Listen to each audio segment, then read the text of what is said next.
ذرا یہ ویڈیو دیکھیے گا۔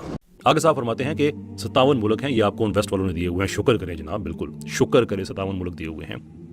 اگر آپ میرے جیسے دیہاتی آدمی ہیں تو آپ کو یہ بات سمجھنی مشکل نہیں ہوگی، کیونکہ ہوتا یہ ہے کہ بڑے چودھری کے چھوٹے مراسی، جب کوئی بڑا چودھری کو چھوٹا موٹا کوئی احسان کر دینا تو وہ آ کے جتاتے ہیں ایسے، دیکھا تم پہ یہ احسان کیا گیا تھا۔ سوال یہ ہے کہ یہ 57 ملک جو دیے گئے ہیں، آزاد ہوئے ہیں، یہ آزاد کس سے ہوئے تھے؟ یہی مسئلہ ہوتا ہے بڑے چودھری کا چھوٹا مراسی بننے کا، کہ انسان سچ پتا ہونے کے باوجود اس کو سپن ایسی دیتا ہے کہ لوگوں کو یہ لگے کہ چودھری کا ظلم بھی تم پہ احسان ہے۔ اور یہ بات بھی نہ بھولیے گا کہ یہ جو لائنیں لگائی گئی تھیں یہ امپیریل انٹرسٹ کو پروٹیکٹ کرنے کے لیے لگائی گئی تھیں، قطعی طور پہ مسلمانوں پہ کوئی احسان نہیں تھا، ایک لمحے کا بھی احسان نہیں تھا۔ ایسا ہی صاحب فرماتے ہیں جو پہلے بھی فرما چکے ہیں کہ یہ مہذب فاتحین ہیں۔ اچھا مہذب کیسے ہیں بھائی؟ حسن بھائی، میرا آپ سے سوال تھا کہ اگر مہذب فاتح جو ہے وہ مکہ یا مدینہ میں آ کے اپنے یہودیوں کو یا عیسائیوں کو بتا لے اور یونائٹڈ نیشن یہ فیصلہ کر دے کہ یہ پارٹیشن ہوگا مکہ اور مدینہ کا، کیا ہم تب بھی مہذب فاتح کی بات کو مانیں گے؟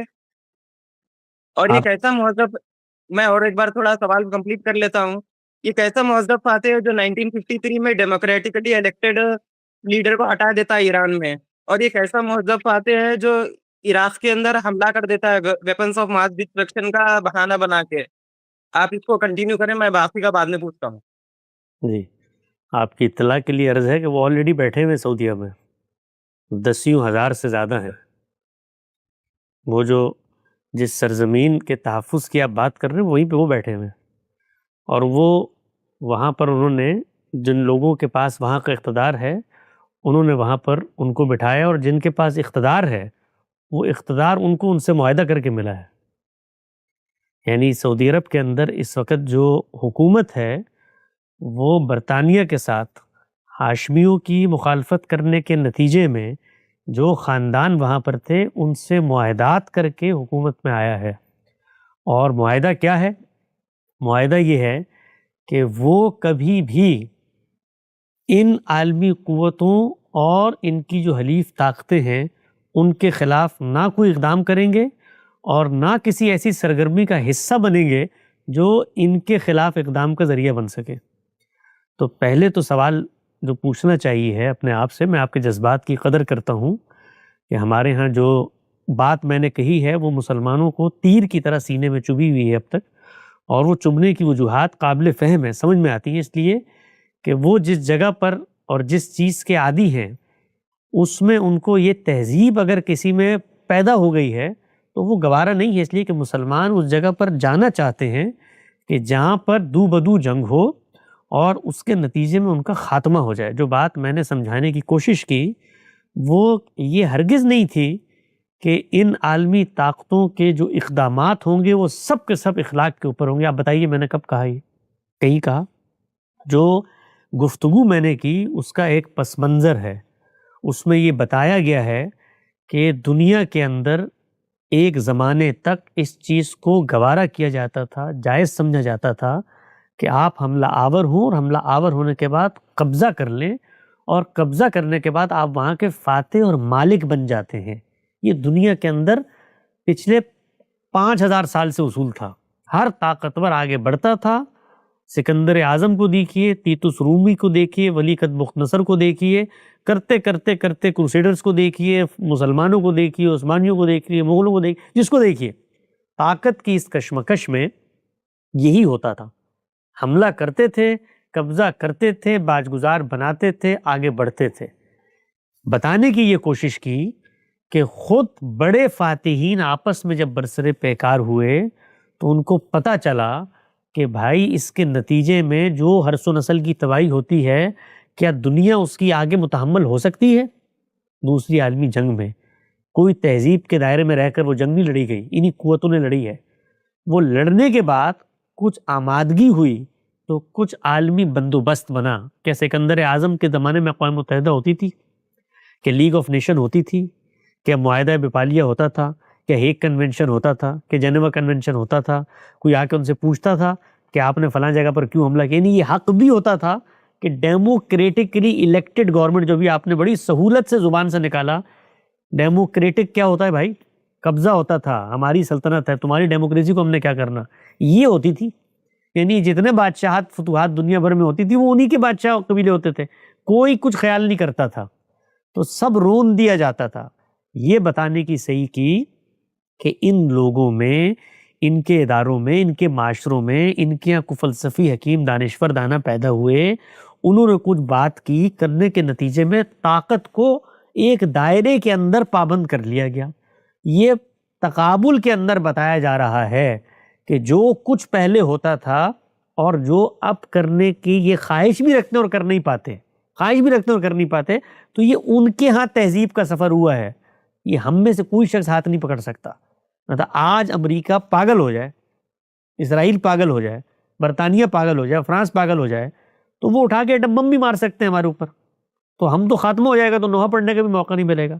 اگر ان کے ہاں یہ تہذیب پیدا ہوئی ہے کہ یار ایکسپینشنز نہیں کرنی، اس طریقے سے قبضے نہیں کرنے، اتنی تہذیب ہے، مہذب فاتح تقابل میں اتنے ہی ہیں، یہ پیدا ہوئی ہے، تو بھائی ہمارے لیے تو خوشی کا باعث ہے نا کہ ہماری سلطنتیں ختم ہو گئی تھی، ہمیں کچھ حاصل ہوا، تو ہم ان کی اس تہذیب سے فائدہ اٹھائیں اور اپنی تعمیر و ترقی کریں، جیسے ملیشیا نے کی، انڈونیشیا نے کی، ترکی نے کی، کچھ پاکستان نے کی، کچھ اور ملکوں نے کی، عرب ملکوں نے کی، تو کریں۔ کچھ تھوڑے سے تہذیب میں بیٹھے ہوئے روز روز آ کر وہاں سے گھوڑا نکال کر اس طرف نہیں چل پڑتے تھے کہ آؤ یہاں پر پھر ہم نے سلیب لہرانی ہے۔ ممالک موجود ہیں، 70 سال ہو گئے انہوں نے یہ جو لبادہ اوڑھا ہوا ہے، اس کے باوجود اچھا اس لبادے کو اوڑھنے کے بعد کیا ان کی طاقت کا خاتمہ ہو گیا ہے؟ یعنی تہذیب یافتہ ہونے کا یہ مطلب ہے کہ وہ اپنی طاقت کا خاتمہ کروا دیں آپ سے، اور طاقت کا خاتمہ ہوگا کیسے؟ ظاہری بات ہے کوئی دوسری طاقت سامنے آئے گی، تو آپ کو طاقت کی ایکسپینشن کا حق ہے، آپ سب سے بڑے مہذب ہیں، تہذیب میں کھڑے ہوئے ہیں، مسلمان نیشنز، آپ کو حق ہے، ایران کو حق ہے، اور کویت کو حق ہے، اور عراق کو حق ہے کہ وہ اس پر حملہ کرے، اور مراکش کو حق ہے کہ وہ الجزائر پہ حملہ کرے، یہ آپ کو حق ہے طاقت کے لیے، پاکستان کو حق ہے افغانستان پہ حملہ کرے۔ تو وہ جو عالمی طاقتیں جن کے پاس حقیقی طاقت ہے، وہ اپنی طاقت کو، اپنی چودراہٹ کو برقرار نہیں رکھیں گی، تو اس کا ان کی تہذیب سے کوئی تعلق نہیں ہے، اس کا تعلق تو ان کی طاقت سے ہے۔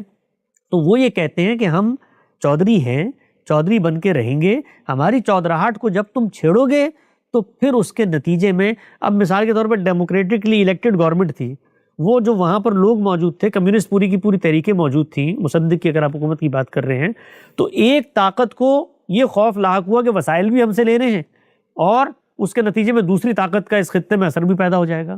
تو دو ہی رویے ہوتے ہیں دنیا میں، یا افہام و تفہیم سے اپنے جائز حقوق کو حاصل کرنا۔ یہ جتنی قومیں آئی ہیں تیل نکالنے کے بعد، پہلے مرحلے میں جو زیادتیاں تھیں وہ تدریج سے کیسے بہتر ہوئیں۔ آپ کے سعودی عرب میں بھی انہوں نے تیل نکالا ہے، امریکہ نے تیل نکالا ہے، اور وہ تقسیم، ابتدائی تقسیم دیکھیے، اور تدریج کے ساتھ کنفرنٹیشن نہ کرنے کے نتیجے میں آپ دیکھیے آپ کو کیا حاصل ہوا، 50% کی تقسیم ہو گئی، اور جو دولت حاصل ہوئی اس دولت کا اندازہ نہیں کر سکتے مسلمان آج بھی، یعنی وہ ان ملکوں میں جو آمدن ہو رہی تھی اس سے بھی زیادہ ہو جاتی ہے بسا اوقات، ان کی دولت یہاں پر آ کے انویسٹ ہو رہی ہوتی ہے۔ تو دو طریقے ہیں دنیا میں، یا لڑیں مریں پھر روئے مت، یا جو طاقتور لوگ موجود ہیں ان کے ہاں اگر کوئی تہذیبی اقدار آ چکی ہیں تو ان کو متوجہ کر کے ان کو مجبور کیا جائے کہ یار یہ تو آپ بھی مانتے ہیں نا، یہ کام نہیں کرنا، ٹھیک ہے ہم آپ سے لڑائی مول نہیں لیتے، ٹھیک ہے ہم آپ کی طاقت کو چیلنج نہیں کرتے، نہیں آپ نے طاقت بھی چیلنج کرنی ہے، آپ ان کے خاتمے کا خواب بھی دیکھیں، جو مساوی طاقتیں ہیں وہ بھی اپنے آ کر وہاں پر میدان عمل میں اتریں، یہ سارے کام ہو، اس کے بعد آ کے نوحہ کریں جی فلاں تو مہذب تھا تو اس نے ہم پر حملہ کیوں کر دیا، فلاں مہذب تھا تو اس نے ہمارے ساتھ یہ کیوں کر دیا۔ تو بھائی جب آپ آئیں گے آمادہ جنگ ہو کر، تو اگلے نے تہذیب کا دامن اوڑھا ہوا تھا، اپنے آپ کو چودھری بنا کر بیٹھا ہوا تھا، جب اس کی چودراہٹ کو آپ چیلنج کریں گے تو پھر تہذیب اس کا مسئلہ ہے، وہ اس پہ کتنا عمل درآمد کرتا ہے، میں کچھ نہیں کر سکتا اس موقع کے اوپر۔ جی بہت وہ خوب حسن ہماری جی۔ بیٹیوں کو چاہے جو کچھ کرے، ہمارے آ کے وسائل کو لوٹیں۔ آپ نے جونی ہارس کا وہ how U S stole Middle East دیکھا ہے؟ وہاں پر اس نے ایکسپوز کیا ہے کیسے مڈل ایسٹ میں جتنے بھی کانفلکٹ ہے اس کے اندر یو ایس کا ہاتھ ہے۔ آپ جب دیکھتے تب آپ کو پتا چلتا نا حسن بھائی، مطلب اب مکے میں اندر آ جائیں وہ لوگ، مکے کے اندر بھی آ کے قبضہ کر لیں، اور یو این وہاں پہ یہ ڈیسیزن دے دے کہ یو این میں ووٹنگ میں کہ وہاں پہ اب مکے کا بھی پارٹیشن ہوگا، تو ہم مکے کا بھی پارٹیشن کرنے کے لیے ریڈی ہو جائیں گے، کیونکہ اب یونائٹیڈ نیشن لے کر آئے ہیں۔ آپ نے اس کا جواب نہیں دیا ڈائریکٹلی، مکے کے اندر بھی اگر پارٹیشن یو این ڈیسائیڈ کر دے تو کیا کریں گے؟ مکے پہ آپ کے علم کی حد تک بتا رہا ہوں کہ کئی دفعہ قبضہ ہو چکا ہے، پہلے لڑائیاں بھی ہو چکی ہیں، جنگیں بھی ہو چکی ہیں، حجر اسود کو وہاں سے لوگ نکال کے لے بھی گئے ہیں، بڑے عرصے بعد واپس آیا ہے۔ تو اگر ہمارے پاس طاقت ہوگی تو ہم مقابلہ کریں گے، طاقت نہیں ہوگی تو شکست کھا جائیں گے بھائی۔ مکے والوں کے پاس بھی طاقت نہیں ہوگی تو شکست کھا جائیں گے. مکے پہ جب ابرہہ نے حملہ کیا تھا تو اللہ تعالیٰ نے پھر آندھیاں چلائی تھیں. اللہ ہی مداخلت کرتا ہے اور اللہ کی مداخلت کے بھی کچھ قوانین ہیں. اگر آپ اس جگہ پر کھڑے ہوں گے تو مداخلت ہوگی. تو آپ اپنے تاریخ کے مطالعے کو بڑھائیں. جس مکے کے بارے میں آپ مفروضہ قائم کر رہے ہیں اگر ہو چکا ہے, کئی دفعہ ہو چکا ہے, دیواریں گر چکی ہیں, اس کی آپس کی لڑائیوں میں گر چکی ہیں, یہ مکے پہ ہو چکا ہے سب کچھ. تو آج اگر مثال کے طور پر اسرائیل مکے پہ حملہ آور ہو جاتا ہے تو میرے لیے تو بڑی افسوس کی بات ہوگی. میرا مذہبی مقام ہے لیکن قبضہ اسی کا قائم ہوگا جس کے پاس طاقت ہے. جی بہت شکریہ ابرار الدین صاحب. ہم آپ سے اجازت لینا چاہیں. ویسے حسن بھائی ایک اور چیز میں عرض کرنا چاہ رہا تھا. ابھی آپ نے مزاحیہ انداز کے اندر سپر پاورز کو چودھری کہا تو اس پر کچھ لوگوں نے تضحیک آمیز الفاظ ہمارے حوالے سے استعمال کیے تھے اور کہا تھا کہ آپ بڑے چودھری کے چھوٹے میراثی ہیں. نامناسب بھی تھا. تو یہ اس طرح کی نہیں ویڈیوز یار, کچھ کوئی گزری ہیں. لوگوں کو حق ہے, لوگوں کو ہر انسان کو بات کرنے کا حق ہے, وہ بات کریں. سر سید علیہ رحمہ جس وقت برطانیہ گئے ہیں ابتدا میں, ٹھیک ہے نا, اور انہوں نے وہاں پر جا کے حالات واقعات صورتحال کا جائزہ لیا ہے تو آ کر بتا دیا برے صغیر کے لوگوں کو کہ تمہاری باری جا چکی ہے تمہاری باری. اب ان کے ساتھ اوبیڈینٹ بن کر معاملات کو آگے بڑھاؤ, اسی میں تمہاری خیر و بقا ہے. تو اسی طریقے سے لوگوں نے ان پر بھی الزامات لگائے. میں کو اپنی حیثیت عرفی اس جیسے مفکر کے قدموں میں بھی نہیں رکھتا, لیکن نتیجہ کیا ہوا؟ لوگ ہنسے, ٹھٹا اڑایا, ان کی شخصیت کو مسخ کیا, کردار کشی کی, سب کچھ ہوا. لیکن نتیجہ کیا نکلا؟ نتیجہ یہ نکلا کہ جو لوگ اپنے آپ کو چودھری سمجھتے تھے ان کو پھر انگریزوں نے یہاں پر میراثی بنا کے رکھا, پھر وہ رہے یہاں پر.